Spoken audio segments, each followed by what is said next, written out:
Hi dears, welcome back to my YouTube channel. ഇന്ന് കുമ്പത്തിൽ അനിയുടെ നാളാട്ടോ, എൻ്റെ ഋതുവിൻ്റെ പിറന്നാൾ. അപ്പോൾ രാവിലെ തന്നെ ഞാൻ അവനെ എണീപ്പിച്ച് അമ്പലത്തേക്ക് പോകാൻ വേണ്ടി റെഡിയാക്കിട്ടോ. ഇത് അവൻ്റെ പിറന്നാൾ ഡ്രസ്സാണ്, ഈ ചുവപ്പ് ഷർട്ടും മുണ്ടും. അവനും പപ്പയും കൂടെ വേങ്ങര തന്നെയുള്ള കുണ്ടൂർച്ചോല ക്ഷേത്രത്തിലേക്കാട്ടോ പോയത്. എത്ര പെട്ടെന്നാണെന്നറിയോ 3 വർഷം കഴിഞ്ഞത്. ഇത് അവൻ്റെ 3ാമത്തെ പിറന്നാളാണ്.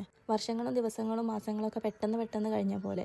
ഇപ്പോഴും ഞാൻ ആദ്യമായിട്ട് അവനെ കാണുമ്പോൾ ആ പുതപ്പിൻ്റെ ഉള്ളിലൊക്കെ പൊതിഞ്ഞ കുഞ്ഞു കുട്ടീനെയാണ് എൻ്റെ മനസ്സിൽ വരിക.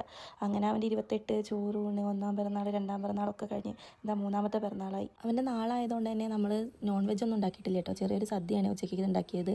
പപ്പ വന്ന് പപ്പയും മോനും കൂടെ സദ്യയൊക്കെ കഴിച്ച്. സദ്യേനോടും പായസത്തിനോടൊന്നും അവന് വലിയ താല്പര്യമില്ല കേട്ടോ. ഒക്കെ വെറുതെ നുള്ളി നോക്കിയാണ്ട് അങ്ങനെ ഇട്ട് പോയേ.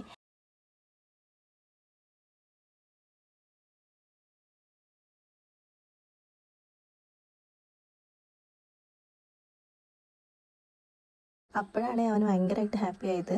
അങ്ങനെ അവന് കേക്കൊക്കെ മുറിച്ച് അതൊക്കെ കഴിച്ചേ. കേക്കൊക്കെ കഴിച്ചതിന് ശേഷം ഞങ്ങൾ ജസ്റ്റ് അവനെ കൊണ്ടൊന്ന് പുറത്തേക്ക് ഇറങ്ങിയിട്ടോ. വേറെ കിട്ടില്ല, നമ്മൾ ഭയങ്കര സബാ സ്ക്വയറിൽ പോയി കുറച്ച് നേരമൊക്കെ കളിച്ചേ. അതിന് ശേഷം പിന്നെ ഞങ്ങൾ ഓരോ ബർഗറും മേടിച്ച് വീട്ടിലേക്ക് വന്നേ.